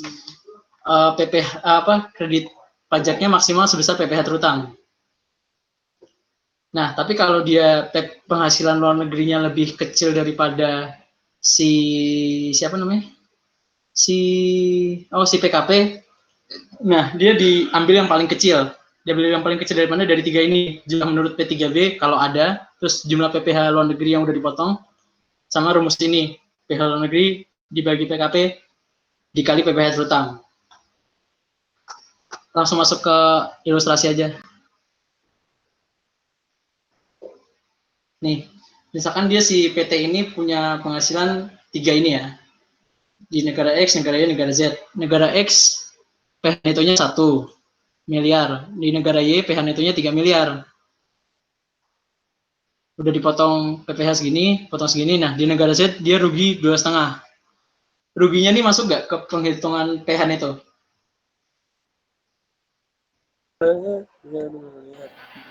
Rugi kita di negara Z ini dimasukin nggak ke perhitungan PH neto? Enggak. Hah? Kenapa? Enggak. Ya udah, iya nggak usah marah, santai aja. Iya nggak dimasukin ya, karena tadi kan kalau kompensasi kayak tadi kompensasi yang horizontal, tadi kan dia kerugian di dalam negeri boleh, tapi kerugian di luar negeri nggak boleh. Nah, berarti PTZ ini nggak masuk, di negara Z nggak masuk ke PH neto. Nah, kerugian usaha dalam negeri ini masuk. Nah, terus ini kita ngitung PH neto nih, PH neto dapat, terus kerugian dari, kan kita dapat PH neto luar negeri, terus dapat, kenapa PH netonya 4 juta, karena yang Z nggak masuk kan, jadi 1 tambah 3 aja 4, terus kerugian yang diderita di dalam negeri 1 juta, berarti kan ngurangin kan. Nah, jadi total PH neto fiskal kita 3 miliar. Nah, terus nggak ada kompensasi dari PH neto fiskal ke PKP, jadi langsung PKP-nya sama 3 miliar. Nah, dari PKP ini kita langsung lihat nih, total PH neto luar negeri kita 4, tapi PKP kita 3 miliar. Nah, berarti kan itu langsung masuk ke sini, ke grup yang ini. Jadi nanti kreditnya sebesar PPh terutang nih.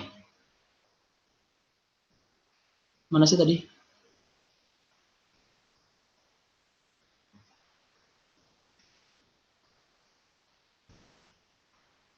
Nih.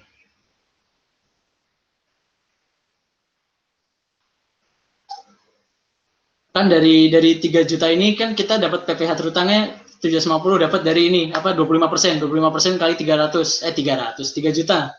Kenapa 25%? Karena omsetnya di bawah, karena anggapannya dia peredaran brutonya tuh di atas 50 miliar. Makanya dia pakai tarif pasal 17 kan. Jadi 25% kali 3 miliar dapat 750. Nah, karena dia pakai yang ini nih, kreditnya sebesar PPh terutang, maka di sini dibilang PPh luar negeri yang dapat dikreditkan ini. PPh luar negeri yang dapat dikreditkan paling tinggi sebesar pajak penghasilan yang terutang atas PKP, yaitu sebesar 750 juta. Nah, itu kan kredit pajak yang dipotong. Nah, kalau mau tahu alokasinya gini nih caranya nih. Penghasilan di negara X per total penghasilan luar negeri dikali sama PKP.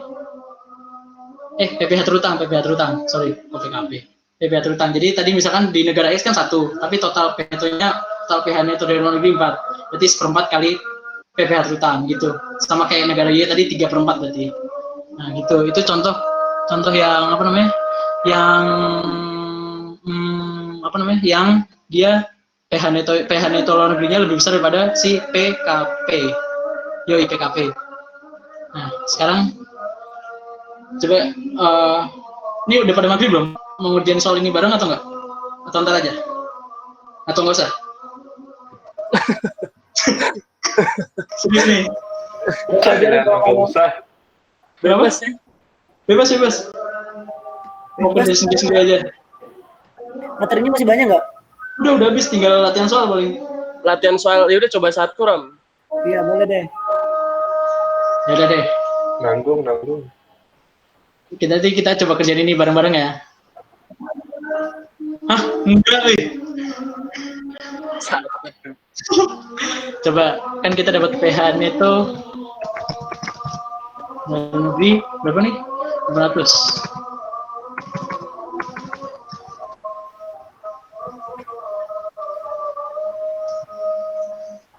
Nah, coba siapa ya? Karen. Apaan? PH neto luar negerinya apa aja, Kar? Hah? PH neto luar negeri.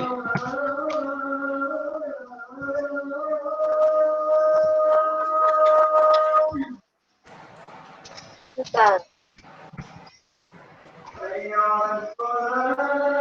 Yang Vietnam. Kenapa? Vietnam. Kenapa Vietnam enggak? Vietnam masuk nggak sih? Ya nggak tahu, nanya gue. Berarti yang masuk mana aja? Udah. Masuk Makasih, ya? Deng.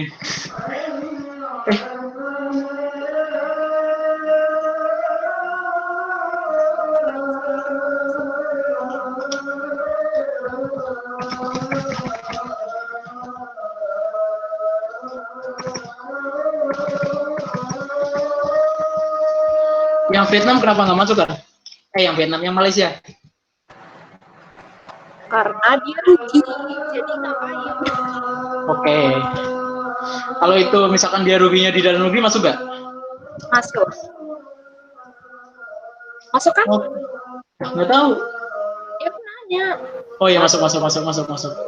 Ram, tapi itu kan dividen, Ram.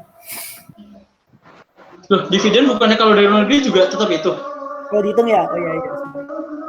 Gak apa ngetes aja. Oh, waduh. Masih ada di tes. Nah, terus karena dia bilang nggak ada kompensasi kan, berarti PKP sama PH neto fiskal kan? Langsung 1,6. Nah, terus sekarang kita hitung PPh terutang. Aduh.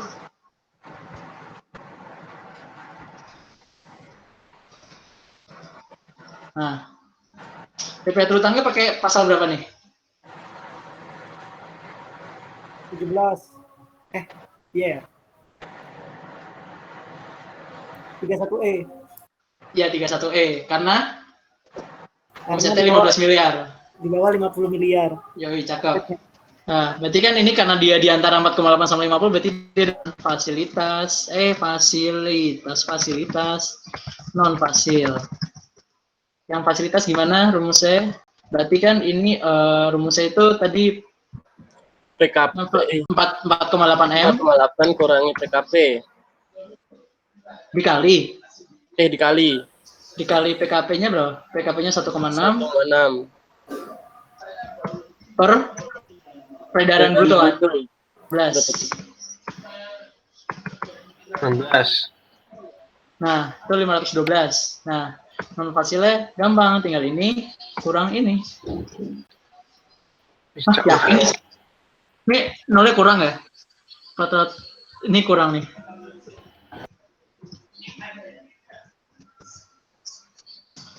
kurang. Udah, pas ya? Hah? 4,8. Ini kan 4800 1 2 3 4. Oh iya. Udah. Udah.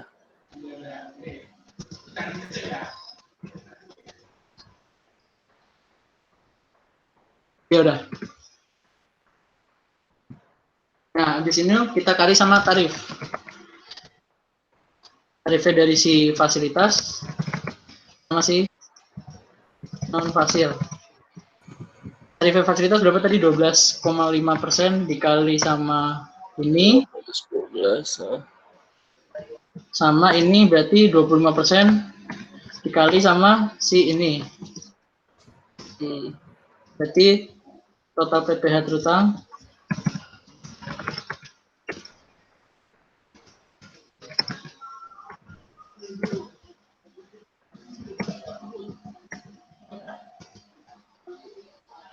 Rp336.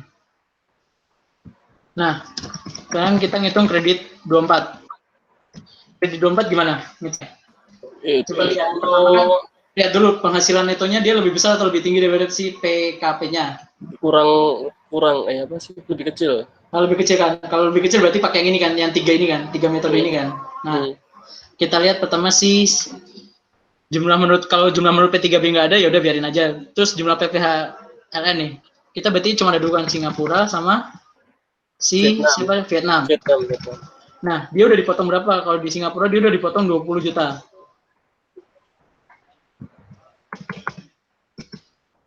Nah, kalau si itu 180 juta.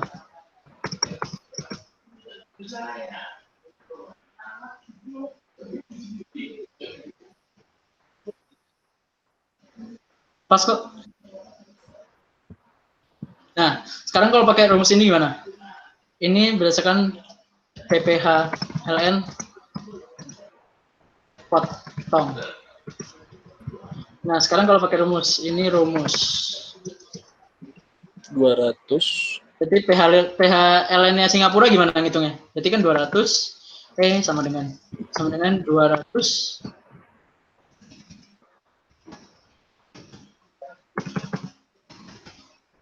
dikali sama PPh terutang berapa? PPh terutang ini dibagi sama PKP ini 42 juta. Ini kalau gue tarik ke bawah berubah nggak ya? Berubah. Oh ya jangan. sendiri aja. Ini berapa ini? Vietnam berapa? 600 dikali sama ini dibagi sama ini PKP. Nah, berarti sekarang yang diambil yang lebih kecil kan? Berarti ini diambil yang 20 juta. Ini diambil yang 126, ya kan? Oh, iya gitu. Nah, berarti nanti kredit pajaknya sama dengan ini tambah ini. Nah, berarti nanti PPh KB sama dengan ini kurang 146. Yo, Oke, mantap banget. Gila, keren. Gils banget sih, Ram. Udah nih.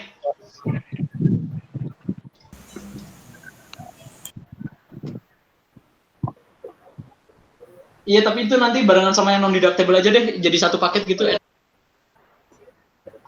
Iya, sekarang 3 pertemuan dulu aja. Oke. Santuy pelan-pelan. Santai. Hadir Ram. Mau jawab PG nggak? Nggak usah.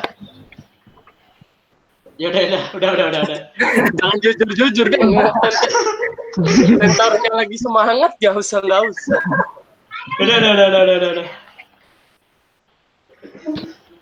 Ini ada pertanyaan nggak?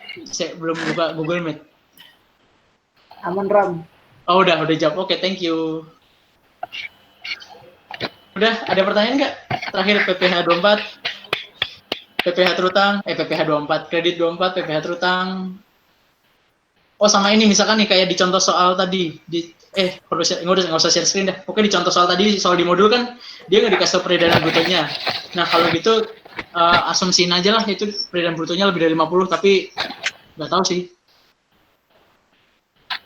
Ya benar, kalau mau nentuin tarif dia masuk tarif 31E atau tarif 17, kita lihat PH brutonya, jangan lihat PH netonya. Oh, itu dia kuncinya. Oh, bukannya di peredaran bruto ya. Ya, ada pertanyaan lagi ya sebelum ditutup? Udah capek ya? Udah capek. Udah. Udahan. Lah, katanya udahan. Oh.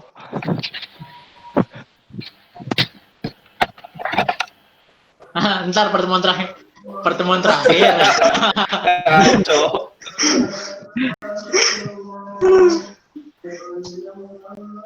Ya sudah cabut katanya mau itu. Makasih ya Ram, makasih Ryan. Yoi. Makasih Ram ya. Best emang. Guys. Kualitas banget. Ram Ryan dan teman-teman sekalian. Sama-sama. Dadah, thank you. Sama-sama.